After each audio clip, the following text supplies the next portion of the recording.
ტრადიციად ქცეული გზა ფონდიდან პოლიტიკამდე ღია წერილის გავლით. დღეს პაატა ბურჭულაძის პარტიის პირველი ყრილობა იყო. სახელმწიფო ხალხისთვის ასე ქვია პოლიტიკურ ჯგუფს, რომელსაც მთავარი სახეები ფონდიდან გადმოყვნენ და რამდენიმე ახალი სახე დაიმატეს. ჩვენ ვიქნებით უფრო ეფექტური, კაცთმოყვარე და სამართლიანი ვიდრე წინა მთავრობები. ეს ფრაზა პაატა ბურჭულაძემ მეტი დამაჯერებლობისთვის და დამახსოვრებისთვის რამდენჯერმე გაიმეორა. ჩვენ მოვდივართ ხელისუფლებაში, ეს გარდაუვალია. ეს სიტყვები ამომრჩევლის გამამხნევებელი რეპერტუარის ნაწილია თუ რაციონალური დასკვნა. პაატა ბურჭულაძე არის ჩვენი პირველი სტუმარი. ბატონ პაატა, საღამომშვიდობისა. საღამომშვიდობისა, მოგესალმებით. მეც მოგესალმებით, გილოცავ, თქვენ ხელმძღვანელი ხართ თქვენს მიერვე დაფუძნებული პოლიტიკური გაერთიანების. ბატონ პაატა, თქვენი ეს სიტყვები, რომელიც ახლა გავიმეორე მე, რას ეყრდნობა ეს თქვენი ოპტიმიზმი? თქვენ ფიქრობთ, რომ გაქვთ პერსონალური სიმპათია საზოგადოებაში და ეს გადმოვა თქვენზე როგორც პოლიტიკოსზე, თუ რაღაც ისეთი გუნდი შეკრიბეთ, რომლის მსგავსი სხვას არ ეყოლება? აი რაზე გაქვთ გათვლა, როცა ასეთ განცხადებას აკეთებთ? დიახ, დიანა, მე გეტყვით ერთ რამეს, რომ მე რა თქმა უნდა ვეყნობი ჩემ გამოცდილებას, მე რა თქმა უნდა ვეყნობი იმას, რისიც მე მჯერა, იმიტომ რომ რისიც მე მჯეროდა ყოველთვის, ის საქმე ყოველთვის გამომდიოდა ხოლმე ცხოვრებაში და კიდევ ერთი რამ მინდა თქვა, რომ რა თქმა უნდა მე ვენდობი ჩემ გუნდს, იმიტომ რომ გამოცდილების გარეშე აი ესეთი გუნდის გარეშე, რომელიც გამოცდილი და ნამდვილი პატრიოტი გუნდის გარეშე არაფრის გაკეთება არ შეიძლება. და ამიტომაც მე ძალიან დიდი იმედი მაქვს. იმედი კი არა, უბრალოდ დარწმუნებული ვარ, რომ ყველაფერი ძალიან კარგად გამოვა და ყველა ის სიტყვა, რომელიც მე ვთქვი, გამართლდება. პოლიტიკაში გამოცდილება თქვენი არ არის. არ გაქვთ ასეთი გამოცდილება. ეს კარგია თუ ცუდი, იმიტომ რომ თქვენი გუნდის ერთ-ერთი წევრი, მერაბ მეტრეველი ამბობს, რომ ეს სულაც არ არის ცუდი. თქვენ როგორ ფიქრობთ? დიანა, მე არ ვიცი რაც ნიშნავს პოლიტიკაში ყოფნა, მაგრამ მე გეტყვით ერთ რამეს, რომ მე მგონი რა მე პოლიტიკაში ვარ, რაც კი ბოლო 25 წლის მანძილზე, იმიტომ რომ მე ყოველთვის პოლიტიკოსებს ვედექი გვერდში, მე ყოველთვის პოლიტიკოსებთან მქონდა ურთიერთობა და ვეხმარებოდი მათ კარგ საქმეების კეთებაში. ისე რომ პოლიტიკა არის ხალხის სამსახური. პოლიტიკა არის ის, რომ ემსახურო ხალხს და რაღაც სიკეთე გააკეთო.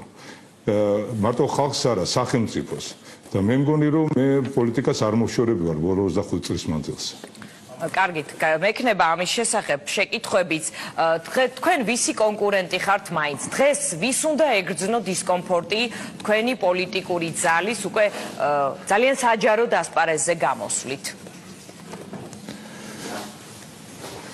მე არავის დაშინებას არ ვაპირებ. მე პირიქით მოუწოდებ ყველას რომ რეალობა რაც კი არის დღეს სოფლიოში, დღეს საქართველოში უფრო სწორად გაითვალისწინონ.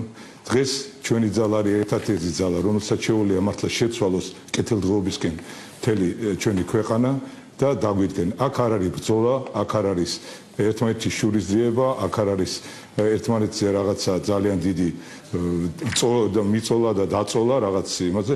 მე გეტყვით ერთ რამეს, რომ აქ არის სამშობლოს სიყვარული, აქ არის ხალხის სიცოცხლე, რომელიც ცხოვრობს ჩვენს ქვეყანაში. ამას არ შეიძლება აბუჩათ ამის აბუჩათ აგდება.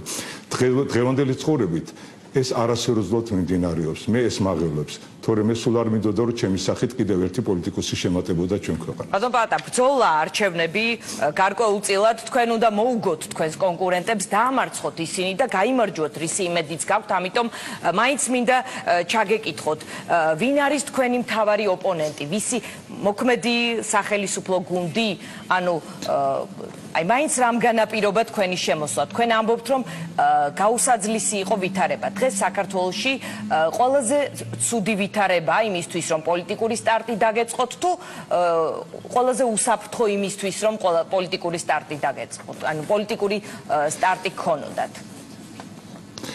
დიანა, მე თქვენ გეტყვით ერთ რამეს. მე დღეს კონკურენტი საქართველოში არ მყავს. ჩვენ გუნდს კონკურენტი არ ყავს. ჩვენ გავიმარჯვებთ. თამაში ორი აზრი არ არსებობს და თვითონ ჩვენ კონკურენტებსა დაძალებით საუბარი იყოს, მათაც ძალიან კარგად იციან. ამიტომაც ცდილობენ რომ რამენაერად რაღაც შავი პიარით მოახდინონ ჩვენი დამწირება, მაგრამ ეს არ იმოქმედებს ხალხს, იმიტომ რომ ხალხს უნდა ნორმალური ცხოვრება. მე რა არიცით რა მომიძულა მე ეს გამეკეთები მომიძულა იმა რომ მე არ შემიძლია დიანა შევხედო მართლა აი რატომ ვერ დაიჯერა ზოგიერთმა პოლიტიკოსმა რომ მე არ შემიძლია შევხედო ამდენ გაჭირებულ ადამიანს ჩვენ ცხოვრება ჩვენს ქვეყანაში როცა ჩვენ ქვეყანა შეუძლია მართლა ფეხზე დადგომა და ასე თუ ისე კარგად ცხოვრება ყოველ შემთხვევაში მომავალ 4 წელიწადში შეუძლია რომ გამოკეთდეს სიტუაცია და ხალხი აღარ იყოს ასეთი გაჭირებული აი ჩავედით სამეგრელოში ჩავედით გურიაში ჩავედით კახეთში ну რა სიტუაცია სამეგრელოში 92 წლიდან დევნილები ცხოვრობენ ისეთ სიტუაციაში ისინი არ ცხოვრობენ ისინი არსებობენ ეს არის არსებობა უბრალოდ დღეს არსებობა რომ ჭამონ და ხვალ რამე არ მოვიდეთ დღეს უფრო უჭირს საზოგადოებას ვიდრე 2012 წელს 2002 წელს 2005 წელს ანუ დღეს რატომ გადაწყვიტეთ აი ამის კითხვა მინდა სხვათა შორის ბევრს აქვს იგივე შეკითხვა დღეს თქვენ თქვით რომ გინდათ მურუსიძის ფაქტორის დამარცხება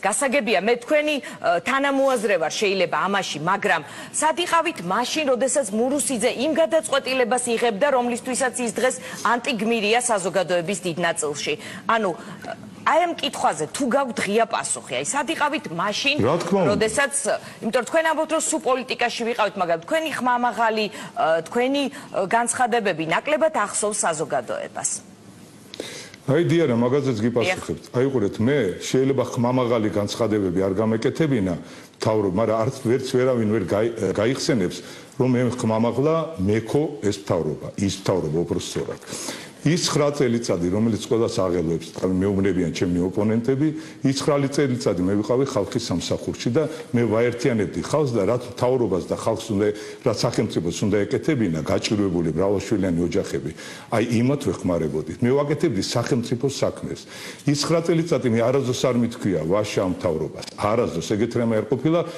განსხვავებით იმათით, ვინც დღეს არიან ხელისუფლებაში, რომელიც უძახდნენ ვაშა და მარტო უძახდნენ კი არა, ზოგიერთი ძალიან ძლიერად აფინანსებდა კიდევაც იმ სისხლიან 9 წელიწადს. ბოლო წლებს.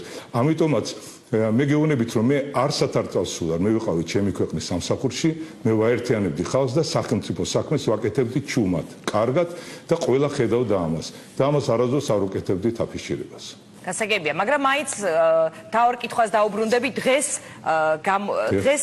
მიიღეთ ეს გადაწყვეტილება რომ ღიად ჩართულიყავით პოლიტიკაში. ანუ დღეს არის ყველაზე მძიმე მომენტი, იმიტომ რომ თქვენ ასეც ახსენით რომ გაუსაძლისი მდგომარეობა ქმნის რეალობას, რომელიც თქვენ გაიძულებთ ჩაერთოთ პოლიტიკაში. ანუ დღეს თქვენთვის არის ყველაზე გაუსაძლისი ვითარება, რის გამოც თქვენ ეს ნაბიჯი გადადგეთ.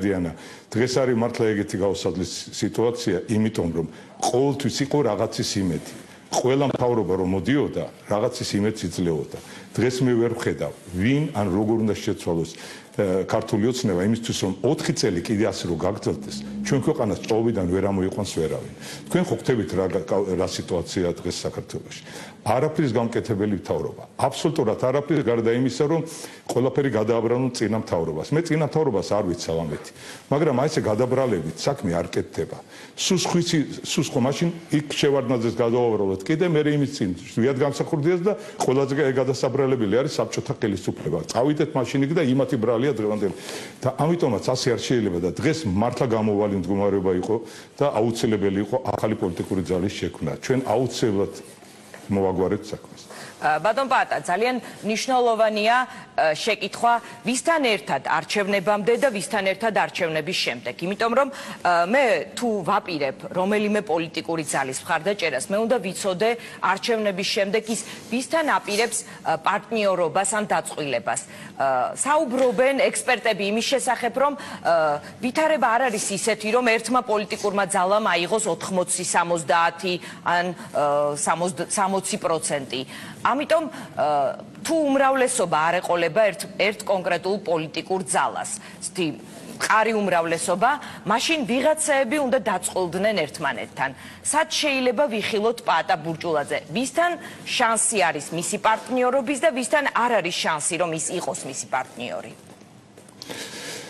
დიანა ძალიან მიჭირს მაგ შეკითხვაზე პასუხის გაცემა მაგრამ გეტყვით ერთ რამეს ჩვენი გამოკითხვით და ჩვენ რაც გავაკეთეთ ჩვენ გავდივართ უმრავლესობით ამას მე მგონი თუ რამე არ შეიძლება ყველა პოლიტიკური ლიდერი ამბობს იგივეს მაინც გეტყვით ბატონ პაატა რა ვქნა, მე შემეკითხეთ და მე გპასუხობთ როგორც ამ კითხვის ადრესატი და მე გეტყვით ერთ რამეს, დიახ, და მე გეტყვით ერთ რამეს, რომ ძალიან ძნელია, მე ვერ ვიტყვი ხა დღეს ისთან შეიძლება თუ იქნება კოალიცია, იმიტომ რომ პრინციპში ძალიან ბევრი ჯანსაღ აზროვნებას მე ვერ ვხედავ ქართულ პოლიტიკაში, ისეც რომ ჩვენსას ძალიან ბოდიში ძალიან დაემთხეს, თუმცა არის რამოდენიმე ძალა, რომელთანაც შეიძლება ურთიერთობა, მაგრამ ეს არ არის არც ნაციონალური მოძრაობა და არც ქართული ოცნება. გასაგებია. სხვათა შორის, აი ჭორების სახით, როცა თქვენ დაიწყეთ ფონდის შექმნა, თავიდან იყო საუბარი, რომ ეს აუცილებლად ივანიშვილთან იქნებოდა შეთანხმებული და ისე ამას არ წამოიწყებდით. შემდეგ აქტიურად საუბრობენ, რომ თქვენ პარტნიორი ხართ სააკაშვილის, ანუ ასეთი ხმების გაფანტვა არის თუ არა თქვენს ასე ვთქვათ, ასევე პოლიტიკურ დღის წესრიგში თუ არაპირებთ ამ მიმართულებით რამე დამატებით აუხსნათ ამ მომრჩეველს. დიანა, თუ აუხსნა, ეს იმას ნიშნავს, რომ დამნაშავე ხარ, თავს იმართლებ. ჩვენ თავის გასამართლებელი არაფერი არ ჭირს. ილაპარაკო, ხო იყო ჯერ თავიდან ეს რუსი ბანი, ეს რუსეთის პუტინის პროექტი, ის ჩაიარა ამან ყველაფერმა. ეხლა სააკაშვილის სატელიტი, ყველაფერი ესე ჩაივლის. ყველაფერს თავისი დრო აქვს. მე სულ არ ვაპირებ, რომ გამოვიდე და დრო დავხარჯო იმაზე, რომ თავი ვიმართლო, ვისი სატელიტი ვარ, რა ვარ. ეს ყველაფერი გამოჩნდება საქმეში. ისე რომ აბსოლუტურად მაგას ჩვენ ყურადღებას არ ვაქცევთ და ამიტომაც ძალიან წყნარად გავაგზავნებ ჩვენ საქმეს. მე ვხედავ დიანა, რომ ჩვენთან არის საქართველოს უდიდესი ნაწილი, აი ერთხელ მაინც თუ გექნება თქვენ საშუალება მე გპატიჟებთ და წამობძანდით ჩვენთან ერთად გავიდეთ და ნახავთ როგორ ხდება ხალხი რაიონებში. იმიტომ რაიონებში ხდება ძალიან დიდი იმედით. მე ვერ წარმომიდგენია როგორ უნდა ჩავიდეს იქ ქართული ოცნება, როგორ უნდა ჩავიდეს, რა უნდა დაპირდეს, რა უნდა უთხრას, რომ ის მიიღონ ან დაიჯერონ. ეს წარმოუდგენელია. დღევანდელ სურათით ეს არის აბსოლუტურად წარმოუდგენელი. ისე რომ ნახოთ რა იქნება, მაგრამ მე გეტყვით, რომ დღევანდელი სურათი ჩვენ აბსოლუტურად დიდი უმრავლესობით გავდივართ. ბატონ პატა, ის ადამიანები, რომლებიც დღეს ვნახეთ სცენაზე, ეს იქნება თქვენი გუნდი და თქვენ იქნებით პირველი ნომერი, ანუ პრემიერობის კანდიდატი, თუ თქვენი ოცნებები ახდა იქნება პატა ბურჭულაძე ამ პოლიტიკური ჯგუფის? მე გეტყვით ერთ რამეს, აუცილებლად მე როცა გავიმარჯვეთ, მე არ გადავალ, მე არ გავხდები აპოლიტიკური უცებ, მე აუცილებლად ამ გუნდს წავდრობი წინ. ისე რომ ელოდეთ ზუსტად მაგას, რაც თქვენ წანეთ. გასაგებია. საქართველოს პროდასავლური კურსის აღდგენა იყო თქვენი წერილის ფრაგმენტია ასეთი. ანუ ეს კურსიც გარდა იმისა, რომ ყველაზე გაუსაძლისი ვითარებაა და ამიტომ გადაწყვეტეთ პოლიტიკაში ჩართვა, ის რაზეც არსებობს თანხმობა საზოგადოებაში, მთავრობაში, თქვენ ფიქრობთ, რომ ეს კურსი უნდა აღდგეს, ანუ ის არ არის დღეს? დღეს არ არის ეს კურსი ძალიან მკაფიოდ გამოკვეთილი. არ მეთანხმებით მაგაში. დღეს რაღაც ძალიან თქვენ უფრო პროდასავლელი პრემიერი იქნებით, ვიდრე გიორგი კვირიკაშვილია? აქ შეგედავებოდით თქვენზე კი არა ზოგადად. ბევრად უფრო მეტი. ბევრად უფრო მეტი, იმიტომ რომ მაგას სხვანაირი მიხედვა უნდა მაგ საქმეს და სხვანაირი ის უნდა წარმართვა. იმიტომ არ შეიძლება რომ გუნდში რამოდენიმე ადამიანი სხვადასხვა დროს იძახდეს ანტი-ევროპულ ლოზუნგებს. ეს აფერხებს ქვეყნის ცვლას ევროპისკენ, ნატოსკენ, ძალიან აფერხებს და სხვათა შორის თუ დაკვირვებულ ხართ, ეს არ ხდება ერთ და იგივე პერიოდში. ეს ხდება რაღაცა პერიოდის ორი კვირის განმავლობაში, ერთი განცხადება, მერე სხვა განცხადება, რაც ძალიან ხელს უშლის ჩვენ ევროპაში მიმოსვლასაც. თუ გინდათ ძალიან მარტივ თემაზე რო ვილაპარაკოთ. თუ არა და საერთოდ გაწევრიანებას ევროპულ კავშირში. გასაგებია. ასეთ ადამიანებს ბისგან იწმინდება, როგორც მივხვდი, ყოველ შემთხვევაში ერთმა ასეთმა დატოვა ქართული ოცნება, ვისაც ეჭვი შეჰქონდა, უბრალოდ დიდად არ იყო მოხიბლული აი ამ არჩევანით. თქვენი განსაკუთრებული ურთიერთობა პატრიარქთან და თქვენი სიტყვები წარსულიდან, რომ ჩვენ ცხოვრებაში პატრიარქის სიტყვები უნდა გავითვალისწინოთ და მისი სიტყვებით უნდა ვიცხოვროთო. დღეს ახლა ვნახე, რომ თქვენ ნეტგაზეთისთვის მიგიციათ ასევე ამ თემაზე კომენტარი. რამდენად იყო პატრიარქის საქმის კურსში თქვენი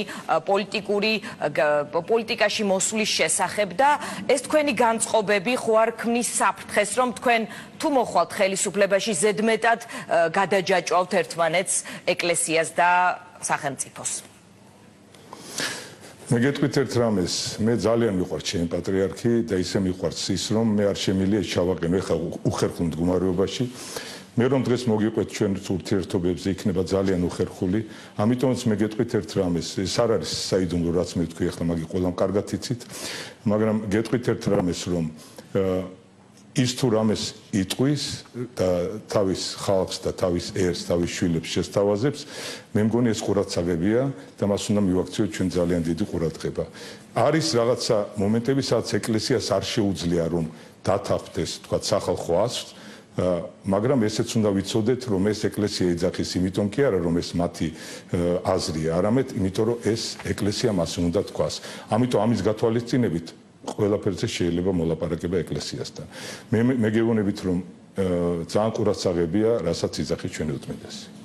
გასაგებია და ბოლოს მინდა კითხოთ ჩვენ ეს ცნობილი ფოტო, როდესაც თქვენ სააკაშვილთან ერთად ხართ გადაღებული და ასევე ცნობილი ვიდეო, როდესაც თქვენ და ივანიშვილი საუბრობთ, თუ არ ვცდები, წინა საპრეზიდენტო საარჩევნო სიტუაცია იყო. აი ამ ლიდერებთან დღეს თქვენი ურთიერთობა როგორია?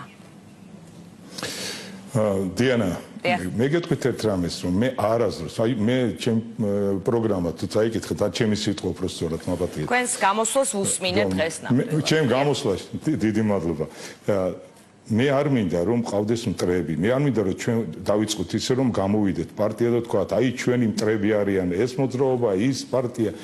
ჩვენ ყველას უნდა მოვნახოთ საერთოენა. როგორ მეთქვა მე უარი ან იმასთან სააკაშვილთან, როდესაც ჩემი კონცერტის მერე მოვიდა შემდეგ სუფრაზე სურათის გადაღებაზე, ეს იქნებოდა უზრდელობა. არა ნამდვილად, ეს არ მითქვა. და მე აუცილებლად დავთანხმდი, რომ სურათი გადამეღო. ასევე მე დავთანხმდი, როდესაც 2011 წელს შეხვედრა მქონდა ივანიშვილთან, მაშინ მაია პანჯიკიძე იყო მისი პრესპიკერი და მაიამ თხოვა თუ შეიძლება რომ ბიძინას უნდა სურათის გადაღება და ვიდეოსი დავთანხმდი სიამოვნებით. არ შეიძლება ეგეთ რამეებზე უარის თქმა. ეს არის ჩემი აზრით არაკორექტული და მე სიამოვნებით დავთანხმდი. ისე რომ სურათის გადაღება ჩემთან შეუძლია ყველას. რა თქმა უნდა თუ საქართველოს მტერი არ არის და რაღაცა არ აქვს ისეთი საქართველოს გაგეთებული. სტუდიაში რო იყოთ მეც გადავიღებდი ერთ სურათს. მე სიამოვნებით გადავიღებდი თქვენთან ერთად. ბატონ პატა, დიდი მადლობა. მინდა იცოდეთ, რომ კი თქვენ ამბობთ, რომ თქვენზე პერსონალური სიმპათია საზოგადოების გადმოვა როგორც პოლიტიკოსზე ამის იმედი გაქვთ, მაგრამ ჟურნალისტების შეკითხვები ბევრად უფრო მწვავე და კრიტიკული იქნება როგორც პოლიტიკოსის მიმართ, ვიდრე საოპერო მომღერლის და საქველმოქმედო აქციების ორგანიზატორის და ხელმძღვანელის მიმართ. ამიტომ ამ ველში შემოხვედით თქვენ და შესაბამისად ამასაც უნდა ელოდოთ, მაგრამ მე შევეცადე, რომ მაინც კეთილგანწყობილ რეჟიმში ჩამეტარებინა პირველი ინტერვიუ, იმიტომ რომ როგორც ხვდები თქვენ შეჩვევის მომენტიც გაქვთ ამასთან. დიდი მადლობა. დიანა, მე თქვენგან ვიგძენი ეგა და დიდი მადლობა რომ არ გამიმეტეთ ბოლომდე. დიდი მადლობა. სხვა დროს არ დაგინდობთ. დიდი მადლობა. პატა ბურჯულაძე იყო ჩვენი სტუმარი რეკლამის შემდეგ.